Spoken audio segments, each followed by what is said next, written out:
WEF के वार्षिक सम्मेलन का आयोजन यूपी के वित्त मंत्री सुरेश खन्ना संबोधित कर रहे हैं। क्या कुछ कह रहे हैं, लिए चलते हैं। क्योंकि हमारी कनेक्टिविटी सबसे बेहतर है, चाहे एयर कनेक्टिविटी हो, चाहे रोड कनेक्टिविटी हो, या फिर हमारी रेल कनेक्टिविटी हो। और इस समय इंफ्रास्ट्रक्चर भी सबसे अच्छा है और इस बात का मैसेज पूरी दुनिया में है, खासतौर से जो इन्वेस्टर्स में है, जिन लोगों ने MOU किया और जो लोग यहाँ के बारे में जानते हैं। कुल 119 मीटिंग्स हुई हम लोगों की, जिसमें से 55-56 कंपनियां ग्लोबल हैं, जिनकी उपस्थिति पूरी दुनिया में है, जो कहीं न कहीं दुनिया के दूसरे देशों में भी जो बहुत अच्छे तरीके से 3 लाख करोड़ रुपए के MOU हुए। और उसमें सबसे बड़ा MOU जो हुआ है वो AM ग्रीन का है, नीदरलैंड की कंपनी है, जिसने AI based 1 gigawatt data centre का एक MOU किया है। ये लगभग 2 करोड़ 7 लाख का है। अगर हम USD डॉलर्स में देखे जाएं तो लगभग 25 बिलियन US डॉलर्स का है। AM ग्रीन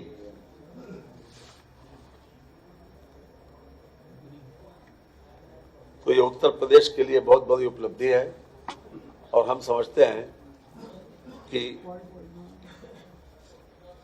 जो यूपी की इमेज है उसकी वजह से जितने पवेलियंस थे, सब पवेलियंस में इक्का दुक्का लोग दिखाई पड़ते थे, लेकिन उत्तर प्रदेश की पवेलियन में चारों दिन बड़े पैमाने पर भीड़ रही और सारे लोग जिन्होंने MOU नहीं भी किया वो भी इंक्लाइंड थे उत्तर प्रदेश में आने को। उत्तर प्रदेश में चूंकि कंजीनियल एटमॉस्फेयर है, इसको देखने को, और खास तौर से योगी जी की व्यक्तिगत छवि भी बहुत अच्छी है और उसके वजह से ये हमको उपलब्धि मिली है। माननीय मोदी जी के मार्गदर्शन में ये बहुत तरक्की कर रहा है उत्तर प्रदेश। लगातार इस बात की कोशिश है कि उत्तर प्रदेश में बड़ा से बड़ा इंडस्ट्रियलाइजेशन हो, ताकि ज़्यादा से ज़्यादा लोगों को रोजगार मिले और हमारी आर्थिक स्थिति स्ट्रेंथन हो। 8 दुनिया के दूसरे देशों ने जिन्होंने MOU किए, उसमें से United states, United kingdom, Sweden, Australia, Singapore और कैलिफोर्निया तो यूनाइटेड स्टेट्स में ही आता है। तो ये हमारे लिए संतोष की बात है कि इतने बड़े मंच पर लोग उत्तर प्रदेश को रिकॉग्नाइज करें, उत्तर प्रदेश में इंक्लाइंड हो इन्वेस्टमेंट करने के लिए। इसलिए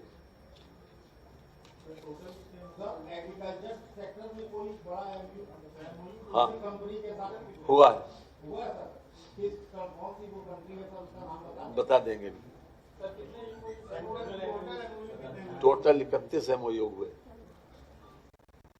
जैसे जिस फील्ड में हुए, जिस सेक्टर्स में हुए, उसमें खासतौर से data centre, renewable energy, solar भी और ग्रीन हाइड्रोजन भी, defence, tourism, food processing, logistic and warehousing, electric vehicles, pharma and health care, manufacturing. ये अपने आप में जो बड़ी कंपनियां हैं उन लोगों को उनका नाम हमने आपको बता दिया। इस क्षेत्र में, इस सेक्टर्स में खासतौर से हमारे युवा।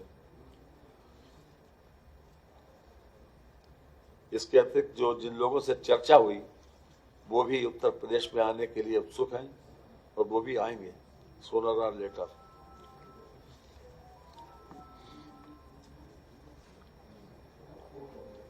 ये एग्रीकल्चर वेस्ट टू एनर्जी, ये REC बेस्ड है, खासतौर से ये 8,000 करोड़ रुपए का, 3 लाख करोड़ रुपए का करीब। फूड प्रोसेसिंग बताइए। देखिए, इसमें फूड को लेके जो प्रदेश की एडवांटेजेस हैं, एक पूरा वाटर रिसोर्स ग्रुप है वर्ल्ड बैंक के अंडर में, उसको लेके जितने मेजर प्लेयर्स हैं वो सब वहाँ थे। उसमें जो स्टेट के प्रैक्टिसेस थी जिनसे हमारी यील्ड बढ़ी है, हमारा फर्टिलाइजर और वाटर यूज कम हुआ, उसको लेके भी चर्चा हुई। वर्ल्ड बैंक स्वयं था और जितने फूड प्रोसेसिंग रिलेटेड कंपनीज थी, वो चाहे पेप्सी हो, पेप्सी के साथ हमारा था, कोकोला हो, जो ब्रूवरीज भी हैं जो बेसिकली फूड प्रोड्यूस से ही फिर बियर प्रोड्यूस करती हैं, वो भी वहाँ प्रोड्यूस थी। कार्ल्सबर्ग भी थी। इसके अतिरिक्त जो कैन बनाने वाली कंपनियां होती है जिनमें ये प्रोडक्ट्स जो है, जब आप जूस देखते हैं वो भी मौजूद थे। तो जो फूड प्रोसेसिंग की पूरी चेन है, आप देखें तो ये जो कंपनीज है, पेप्सी है, कोक है, या अगर इंडियन कंपनी आईटीसी है, जो फूड प्रोड्यूस से ही, वो आलू से, गेहूं से, इनसे, तो वो पूरी चेन वहाँ मौजूद थी।